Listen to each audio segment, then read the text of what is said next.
नमस्कार, मैं हूं पूजा सिंह और आप देख रहे हैं आरएन टीवी नेशनल। चलिए बुलेटिन की शुरुआत करेंगे उत्तराखंड की कुछ खास बड़ी खबरों के साथ। उत्तराखंड में लागू देश के सबसे सख्त नकल विरोधी कानून पर आधारित शॉर्ट फिल्म आखिरी कोशिश का विमोचन किया गया।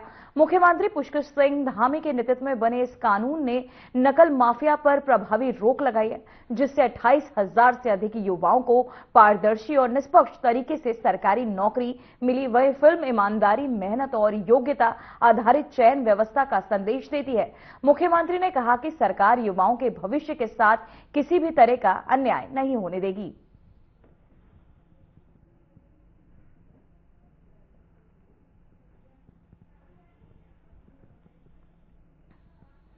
तो वहीं देहरादून से बड़ी खबर सामने आ रही है। बजट सत्र को लेकर तैयारियां हुई तेज। गैरसैंण में हो सकता है बजट सत्र। होली के बाद बजट सत्र होने की संभावना। सरकार की ओर से तिथि घोषित करना बाकी है। वही केंद्रीय बजट के बाद सरकार बजट को देगी अंतिम रूप। तो वहीं आपको बताते चले उत्तराखंड में बजट सत्र को लेकर तैयारियां जोरों पर है। बताया जा रहा है कि सत्र गैरसैंण में आयोजित किया जाएगा और साथ ही होली के बाद बजट सत्र होने की संभावना भी जताई जा रही है, लेकिन सरकार ने अभी आधिकारिक तिथि घोषित नहीं की है। सूत्रों के अनुसार केंद्रीय बजट पेश होने के बाद ही राज्य सरकार अपने बजट को अंतिम रूप देगी और फिर विधायी प्रक्रिया के लिए सत्र बुलाया जाएगा। तो वहीं आपको बताते चले देहरादून से बड़ी खबर सामने आ रही है, जब बजट सत्र को लेकर खबर सामने आ रही। उत्तराखंड बजट सत्र को लेकर तैयारियां अब जोरों पर है। बताया जा रहा है कि सत्र गैरसैंण में आयोजित किया जाएगा और वहीं होली के बाद बजट सत्र होने की संभावना भी जताई जा रही है, लेकिन सरकार ने अभी आधिकारिक तिथि घोषित नहीं की है। सूत्रों के अनुसार केंद्रीय बजट पेश होने के बाद ही राज्य सरकार अपने बजट को अंतिम रूप देगी और फिर विधायी प्रक्रिया के लिए सत्र बुलाया जाएगा। तो वहीं आपको बताते चले खबर सामने आ रही है, जहां बजट सत्र। इसी खबर पर तमाम जानकारी के साथ हमारे संवाददाता आशीष जुड़ चुके हैं। आशीष, मैं जानना चाहूंगी, गैरसैंण में हो सकता है बजट सत्र। बजट को लेकर ये खबरें सामने आ रही है, इसे लेकर आप क्या कहना चाहेंगे? बिल्कुल पूजा, कहीं ना कहीं जो उत्तराखंड का जो बजट सत्र है, केंद्रीय बजट सत्र के बाद जो होली के बाद गैरसैंण में होने की संभावना जताई जा रही है। हालांकि अभी ये तय नहीं हुआ है, लेकिन जो विधानसभा सचिवालय है उसने भी बजट सत्र की तैयारियां शुरू कर दी है और वर्तमान में जो वित्त विभाग है, विभागों की ओर से बजट मांग के प्रस्ताव का हर तरीके से जो है परीक्षण किया जा रहा है। सरकार की ओर से सत्र की तिथि अभी घोषित नहीं की गई है, लेकिन संभावना यही जताई जा रही है कि हर बार की तरह इस बार भी जो है बजट सत्र गैरसैंण में हो सकता है। कहीं ना कहीं जो होली के बाद संभावना जताई जा रही है कि बजट सत्र हो सकता है। जी आशीष, मैं जानना चाहूंगी इसीलिए बजट सत्र को लेकर क्या तमाम खबरें सामने आ रही है, क्या मंत्रियों की प्रतिक्रियाएं हैं इसे लेकर? बिल्कुल, विधानसभा सचिवालय हो, चाहे तमाम मंत्री हो या खुद मुख्यमंत्री हो या जो संसदीय कार्य मंत्री हैं, वो तमाम तैयारियां जो है अभी से शुरू कर दी है और सभी विभागों से बजट जो है अपना बजट मंगाया जा रहा है। उनकी योजनाओं के अनुसार जो है तमाम जो प्रोसेस होता है वो अभी से शुरू किया गया है और जो केंद्र का बजट समाप्त होने के बाद ही इस पर जो है उत्तराखंड में जो है बजट सत्र शुरू होगा। जी आशीष, मैं जानना चाहूँ क्या इस बजट सत्र में राज्य के लिए कोई बड़े और नए ऐलान की उम्मीद है? बिल्कुल, कहीं ना कहीं पर्यटन का क्षेत्र हो, कृषि का क्षेत्र हो, उद्यान का क्षेत्र हो, तो उत्तराखंड में तमाम जो केंद्रीय योजनाएं हैं उनको कहीं ना कहीं इम्प्लीमेंट करना हो, चाहे राज्य सरकार का जो अपना कहीं ना कहीं विकास योजनाएं होती हैं, चार धाम यात्रा मार्ग में तमाम कार्य जो है हो रहे हैं, चाहे लोक निर्माण विभाग का काम हो या चौड़ीकरण का कार्य हो, चाहे केंद्र की तरफ से जो कर्णप्रयाग ऋषिकेश जो रेल लाइन बनाई जा रही है उसका काम हो, तमाम विभागों से जो है बजट पास होता है और इसी बजट सत्र में भी यही उम्मीद जताई जा रही है कि अन्य जो विकास कार्य उत्तराखंड में होने हैं उनका खाका कहीं ना कहीं तैयार किया जाएगा। जी आशीष, होली के बाद शुरू हो रहे उत्तराखंड विधानसभा के बजट सत्र का सरकार इसे कितना अहम मान रही है? बिल्कुल, हर बार का जो बजट सत्र होता है वो कहीं ना कहीं पूरे साल भर की एक रूपरेखा होती है और हर साल अमूमन मार्च अप्रैल में ही बजट सत्र जो है सरकार रखती है। तो इस बार भी होली के बाद इसकी होने की संभावना है और इस बार जो स्थायी राजधानी गैरसैंण है वहाँ भराड़ीसैंण विधानसभा भवन में बजट सत्र तैयारी जो तैयारियां हैं उसको लेकर संभावना यही जताई जा रही है कि वहीं पर आयोजित किया जाएगा जी। आशीष, क्या इस बार बजट युवाओं, किसानों और महिलाओं पर खास तौर पर केंद्रित रहेगा? बिल्कुल, केंद्र महिलाओं और युवाओं पर हर बार कुछ न कुछ बजट सत्र में रहता है और इस बार भी कहीं ना कहीं अभी तक जिस तरह से मुख्यमंत्री पुष्कर सिंह धामी कल ही कह रहे थे कि 28,000 से ज्यादा युवाओं को जो है रोजगार मिल चुका है, सरकारी नौकरियां मिल चुकी हैं, तो कहीं ना कहीं चाहे स्वरोजगार का क्षेत्र हो या महिलाओं का जो स्वयं सहायता समूह की महिलाएं हैं, तमाम कार्य करके जो है अपना और कई लोगों का जो है घर चला रहे हैं, कहीं ना कहीं जो है एक तरह से रोजगार पैदा कर रहे हैं। तो ऐसे भी तमाम योजनाएं जो है सरकार समय समय पर उत्तराखंड में संचालित करती रही है और बजट सत्र में भी इन पर विशेष ध्यान देने की उम्मीद है जी। जी आशीष, पर्वतीय क्षेत्र में विकास को लेकर बजट में क्या खास प्रावधान किए जा सकते हैं? पर्वतीय क्षेत्र में देखिए कई कानून जो है बजट के दौरान पारित किए जाते हैं, कई चीजों पे निर्णय लिया जाता है, चर्चा होती है और पर्वतीय क्षेत्रों में चाहे आप स्वास्थ्य की बात करें या कृषि के क्षेत्र की बात करें या रोजगार क्षेत्र जो पहाड़ों पर जो है उद्योग लगाने की बात की जाए, चाहे जो सरकार का भी एक नया मंत्रिमंडल से आदेश जारी हुआ है कि जो कृषि भूमि है उस पर भी आप अपना रिजॉर्ट बना सकते हैं और अपना जो है भविष्य बना सकते हैं या उस क्षेत्र में कार्य कर सकते हैं। ऐसे तमाम कार्य सरकार जो है पहाड़ और पहाड़ी क्षेत्र के लिए करती रहती है जी। बेरोजगारी और रोजगार सृजन को लेकर सरकार की क्या रणनीति रहेगी इस बार बजट में? बिल्कुल, बेरोजगारी की बात करें तो मुख्यमंत्री पुष्कर सिंह धामी समय समय पर कहते रहे हैं कि इतने हजार पद जो है युवाओं को जो है रोजगार मिल चुका है और निजी क्षेत्र में भी समय समय पर सेवा योजन विभाग की तरफ से हर जिले में रोजगार मेले का आयोजन किया जाता है और उसमें से तमाम जो युवा होते हैं उनका चयन सीधे तौर पर कंपनी जो है रोजगार मेले से करती है और ऐसे तमाम कार्य उत्तराखंड में हो रहे हैं जिससे जो है युवाओं को कहीं ना कहीं फायदा हो रहा है जी आशीष, आपका बहुत बहुत धन्यवाद। आप बने रहिए हमारे साथ। इसके बाद एक और बड़ी खबर पर हम आपका रुख करेंगे। तो वहीं सरकार आपके द्वार अभियान के तहत विकासखंड कालसी की न्याय पंचायत कोटी में आयोजित बहुउद्देशीय शिविर में प्रशासन की सीधी पहुंच ग्रामीण तक दिखाई दी। मौके पर अपर सचिव हिमांशु खुराना और मुख्य विकास अधिकारी अभिनव शाह ने लोगों की समस्याएं सुनी और कई मामलों में तत्काल समाधान किया।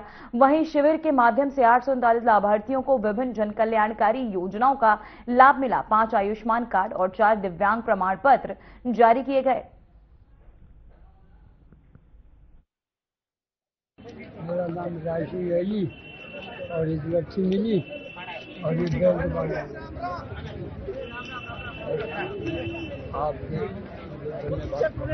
आपके में हमारे आधार इस शिविर में आया था और मेरे को यहाँ कृषि विभाग द्वारा मिला है और इसके लिए मैं कृषि विभाग का उत्तराखंड सरकार का माननीय मुख्यमंत्री जी का धन्यवाद और आभार।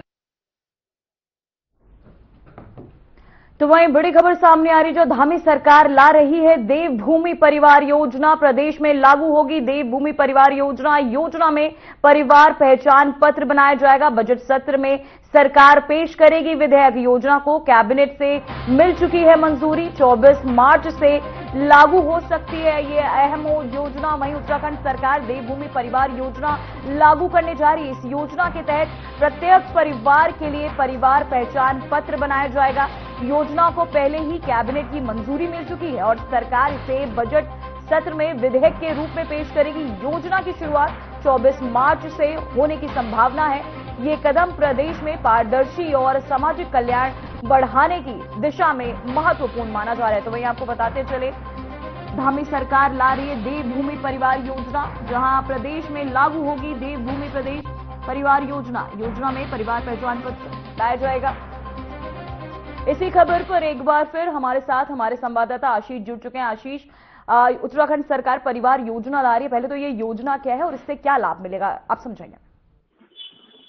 बिल्कुल पूजा, जो उत्तराखंड में हरियाणा की तर्ज पर केंद्र और राज्य की जो जन कल्याणकारी योजनाएं होती हैं उनका क्रियान्वयन करने के लिए कहीं न कहीं देवभूमि परिवार योजना जो है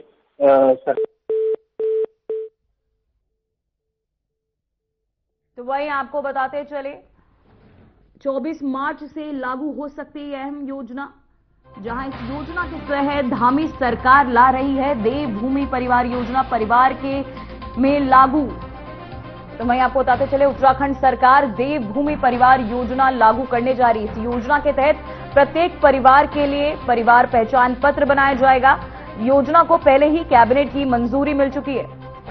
एक बार फिर हमारे साथ हमारे संवाददाता आशीष डुबाल जुड़ चुके हैं। आशीष, मैं जानना चाहूंगी परिवार योजना क्या है और इससे क्या आम लोगों को इससे लाभ मिलेगा?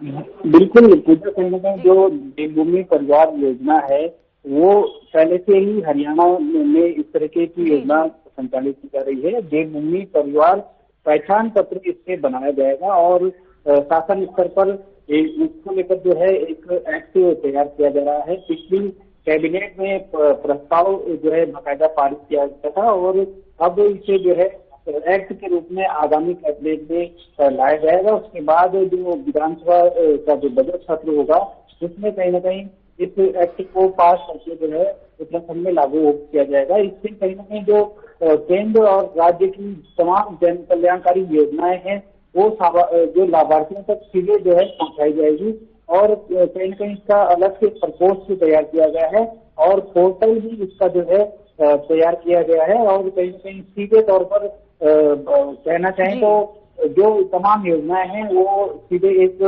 आपके जो पहचान कार्ड है उसके जरिए जो है लिंक हो जाएंगी। जी आशीष, इस योजना के तहत बनने वाले परिवार पहचान पत्र किन किन जानकारियों को कवर करेगा? बिल्कुल सीधे तौर पर अभी तो जब तक जो नियम है उसका जब तक अधिसूचना जारी ना हो तब तक कहना अभी अतिशयोक्ति होगी, लेकिन जो केंद्र सरकार की और राज्य सरकार की तमाम जो योजनाएं संचालित की जाती हैं चाहे प्रदेश के विकास को लेकर हो, चाहे युवाओं को जो कई क्षेत्रों में आरक्षण की बात हो, चाहे उन्हें स्वरोजगार करना है या फिर अन्य क्षेत्र में जो जितने भी फैमिली मेंबर्स होंगे उन सबका इसी तरीके से एक पहचान पत्र बनेगा और वो तमाम योजनाओं का जो केंद्र और राज्य सरकार की योजना रहेंगी उनसे उन्हें लिंक किया जाएगा और बाकायदा उसका एक ऑनलाइन पोर्टल तैयार किया जा रहा है जिससे जो है आसानी से यूसीसी की तरह जिस तरह लोग रजिस्ट्रेशन कर रहे हैं जैसे आधार कार्ड बनता है वैसे ही यह भी एक पहचान पत्र की तरह जो है देवभूमि पहचान पत्र हर व्यक्ति का बनाया जाएगा जो पहचान पत्र होगी। जी आशीष, क्या ये पहचान पत्र सभी सरकारी योजनाओं का लाभ लेने में अनिवार्य होगा? बिल्कुल ऐसी ही योजना जो है सरकार की वो है और वो एक एक्ट के रूप में इसे कहीं न कहीं पारित करके इसे जो है कहीं न कहीं लागू करने की जो है सरकार की योजना है और देखना होगा कि अब जब ये बजट सत्र के बाद जब ये पास हो जाएगा नहीं और उसके बाद जब राज्यपाल अधिसूचना जारी करेंगे उसके बाद कैसे इसका क्रियान्वयन किया जाएगा इसको लेकर लंबे समय से जो है अधिकारी स्तर और तमाम विभागीय स्तर पर होमवर्क किया जा रहा है और इसे लागू करने के बाद जो तमाम लोगों को जो उत्तराखंड के लोग हैं इन्हें सीधे तौर पर केंद्र और राज्य सरकार की योजनाओं का फायदा मिलेगा। जी आशीष, बजट में इस योजना के लिए कितना प्रावधान किए जाने की तैयारी है? जी पूजा, अभी तो फिलहाल पहले एक्ट लागू होगा उसके बाद ही योजना में कितना बजट रखा जाना है वो तमाम जो होमवर्क है वो पाइपलाइन में आगे किए जाएंगे लेकिन फिलहाल एक्ट को कहीं न कहीं लागू किया जा रहा है और लागू करने के बाद जब उसकी जो प्रस्ताव होंगे तमाम जो योजनाओं से लेकर जो भी विभागीय स्तर पर होमवर्क होगा वो सभी के सामने होगा और ऑनलाइन पोर्टल के माध्यम से प्रचार प्रसार भी इसका किया जाएगा। जी आशीष, क्या इससे फर्जी लाभार्थियों पर रोक लग पाएगी? बिल्कुल, जिस तरीके से आपने देहरादून में देखा, नैनीताल हल्द्वानी में देखा, कई ऐसे जो है सीएससी सेंटर हैं जो वहाँ पर फर्जी प्रमाण पत्र बनाए जा रहे हैं। कई ऐसे जो है फर्जी वाले पकड़े जाते हैं जिनमें जो है किसी दूसरे राज्य का निवासी उत्तराखंड में आके टीचर बन जाते हैं, मूल निवासी बन जाते हैं। ऐसे तमाम लोगों पर इस माध्यम से नकेल लगी जाएगी। जी आशीष, क्या विपक्ष इस योजना को लेकर क्या खास सवाल खड़े कर रहा है? हालांकि विपक्ष का अभी कोई ऐसा बड़ा बयान सामने नहीं आया है, लेकिन सीधे तौर पर जो कांग्रेस पार्टी है उत्तराखंड में, उनका ये कहना है कि पहले से ही जब आधार कार्ड मौजूद है, तमाम तरीके के जो पहचान पत्र होता है वोटिंग के लिए, वोटर कार्ड है, तो एक अलग से कार्ड बनाने का, पहचान पत्र बनाने का औचित्य क्या है, ये थोड़ा सा कई लोग सवाल भी खड़े कर रहे हैं सर जी। जी, क्या इस योजना से महिलाओं, बुजुर्गों और बच्चों को अलग से कोई लाभ मिलेगा? जी बिल्कुल, उम्मीद यही जताई जा रही है, सरकार की योजना यही है, और जैसे ही ये अधिसूचना जारी होगी, एक्ट लागू होगा, उसके बाद सामने आएगा कि इससे क्या क्या फायदा जो है महिलाओं को और जो स्थानीय लोग हैं इनको मिलेगा। जी आशीष, आपका बहुत बहुत धन्यवाद इस खबर पर तमाम जानकारी के लिए। तो वही उत्तराखंड विधानसभा अध्यक्ष और कोटद्वार विधायक रितु खंडूरी भूषण ने अपना जन्मदिन इस वर्ष भी सेवा, समर्पण और सामाजिक कार्यों को समर्पित करते हुए मनाया। जन्मदिन की पूर्व संध्या पर उन्होंने उदय रामपुर से दीदी की पाठशाला का दौरा किया और साथ ही बच्चों से मुलाकात भी की। उन्हें ट्रैक सूट वितरित किए और साथ ही बाल पुस्तकालय की व्यवस्था भी की।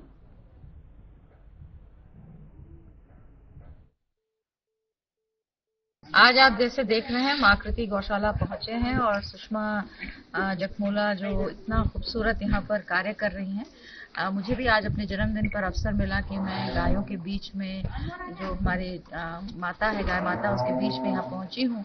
बहुत सुंदर व्यवस्था के साथ सुषमा यहाँ काम करती हैं, आज से नहीं बहुत सालों से करती आ रही हैं। 300 गाय करीबन इस बार देख रही है। मैं उनको बहुत धन्यवाद कोटद्वार वासियों की तरफ से और अपनी तरफ से देती हूँ और आभार व्यक्त करती हूँ कि वो इतने सारे हमारे जो मूक जानवर हैं उनकी चिंता करती हैं, उनकी देखभाल करती हैं। मैं तो सभी से निवेदन करूंगी, एक बार जरूर यहाँ पहुंचिए और देखिए कि किस तरह से कार्य हो रहा है और हम किस तरह से और आकृति फाउंडेशन को और सुषमा जखमोला को मदद कर सकते हैं। जबरदस्त कार्य है। मैं बहुत सारी शुभकामनाएं और बधाई देती हूँ और सिद्ध बली बाबा से प्रार्थना करती हूँ कि जिस तरह का कार्य सुषमा कर रही है, हम सबको भी प्रेरणा दे वो कि हम भी इस तरह के कार्य करें और उनके लिए पूरी तरह से उनके लिए मदद करें और ये जो कार्य वो कर रही है ये और अच्छा हो और आगे बढ़े। धन्यवाद। तो वहां एक और बड़ी खबर सामने आ रही है, जहां प्लास्टिक मुक्त के लिए नगर निगम की पहल। ऑटोमेटिक प्लास्टिक बोतल क्रशर मशीनें ट्रायल बेस पर शहर के 50 स्थानों पर लगी। निजी संस्था को सौंपा गया मशीनों का संचालन। रिसाइकिल सामग्री से बनाई जाएंगी उपयोगी वस्तुएं। जहां प्लास्टिक मुक्त शहर की दिशा में नगर निगम देहरादून ने एक अहम पहल की, तो वहीं ऑटोमेटिक प्लास्टिक बोतल क्रशर मशीनें ट्रायल बेस पर शहर के 50 प्रमुख स्थानों पर स्थापित है। इन मशीनों के माध्यम से उपयोग की गई प्लास्टिक बोतलों को मौके पर ही क्रश किया जाएगा, जिससे प्लास्टिक कचरे के प्रबंधन में मदद मिलेगी। आपको बता दें, इन मशीनों का संचालन एक निजी संस्थान द्वारा किया जाएगा। क्रश की गई बोतलों से तैयार रिसाइकिल रॉ मटेरियल का उपयोग आगे चलकर विभिन्न उपयोगी वस्तुएं बनाने में किया जाएगा। नगर निगम का कहना है कि इस पहल से प्लास्टिक प्रदूषण कम करने के साथ साथ स्वच्छ और पर्यावरण अनुकूल देहरादून बढ़ावा मिलेगा। तो वहीं आपको बताते चले, प्लास्टिक मुक्त उत्तराखंड की ये अहम पहल, जहां इस पहल से प्लास्टिक प्रदूषण कम करने के साथ साथ स्वच्छ और पर्यावरण अनुकूल बनाने के लिए वातावरण मिलेगा। Acro festival and SIV championship Tehri 2026 के तहत 29 जनवरी 2026 को आयोजित पैराग्लाइडिंग और आपको साथ ही गतिविधियों के दौरान 2 पैराग्लाइडर अनियंत्रित होकर टिहरी झील में गिर गए। घटना के दौरान सुरक्षा के मद्देनजर प्रतापनगर क्षेत्र और टिहरी झील में SDRF की विशेष रेस्क्यू टीमें पहले से तैनात थी। सूचना मिलते ही मौके पर मौजूद SDRF टीम ने त्वरित और सघन रेस्क्यू ऑपरेशन चलाया और वहीं बिना समय गवाए दोनों पायलटों तक पहुंच बनाई। टीम ने दोनों पैराग्लाइडर पायलटों को सुरक्षित रूप से झील से बाहर निकाल लिया।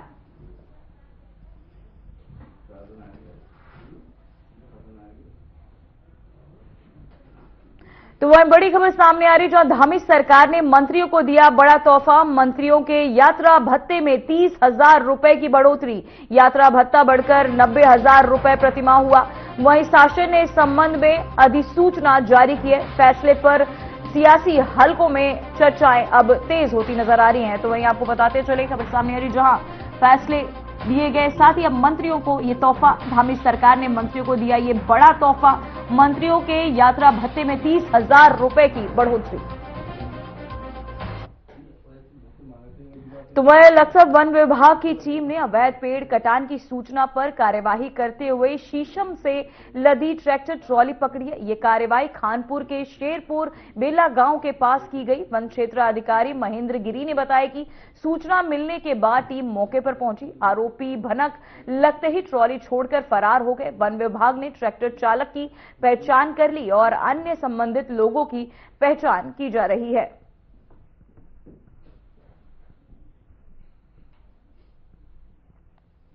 इसमें जो है कल एक सूचना मिली थी कि जो है शेरपुर बेला जो गांव है उस तरफ साइड में जो है कास्ट क्षेत्रों में शीशम वृक्षों को खेतों से काट कर ले जाने का प्रयास किया जा रहा है। उसकी सूचना के क्रम में जो है हमने एक टीम बना के तत्काल हम जब मौके पर पहुंचे तो उससे पहले संभवतः हमारे वाहन की जो है आने की सूचना उन लोगों को लग चुकी थी और वो लोग जो है इस ट्रैक्टर को जो है कच्चे रास्ते से ले आते हुए किसी खेत में छोड़कर फरार हो गए।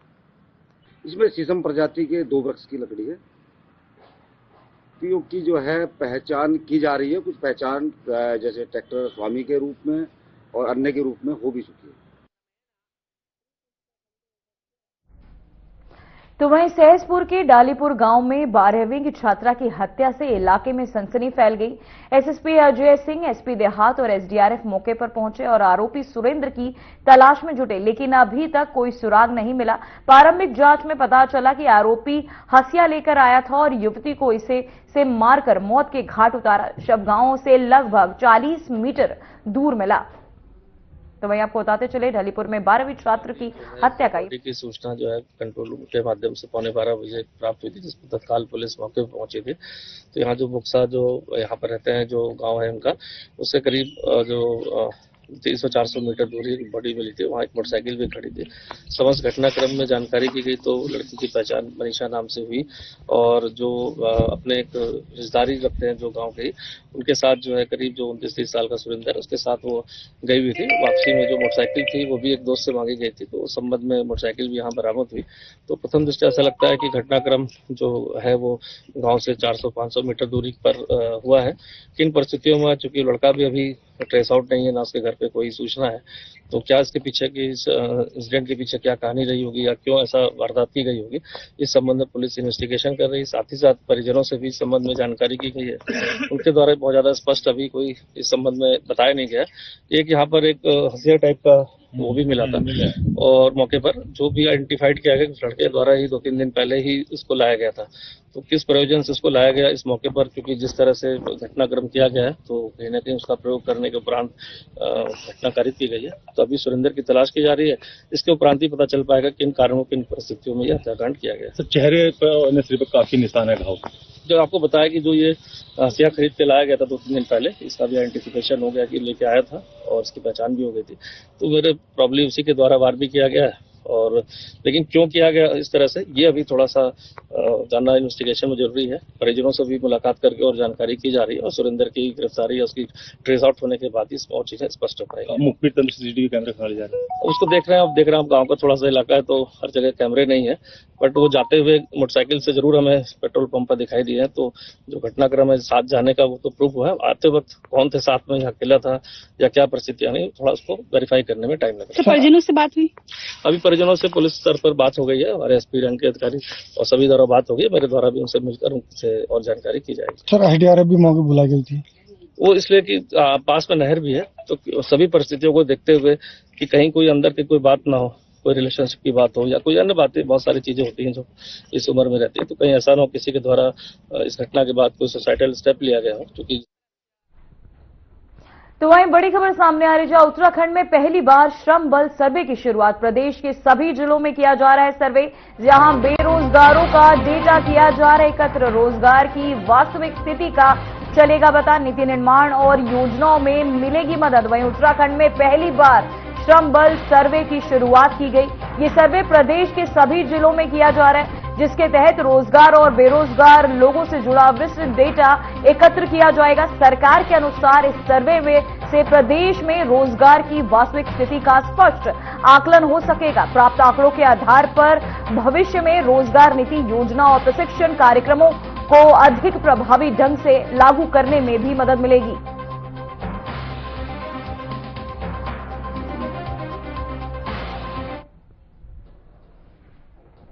फिलहाल उत्तराखंड की खबरों में इतना ही। देखते रहिए RNTV नेशनल। मुझे दीजिए इजाजत।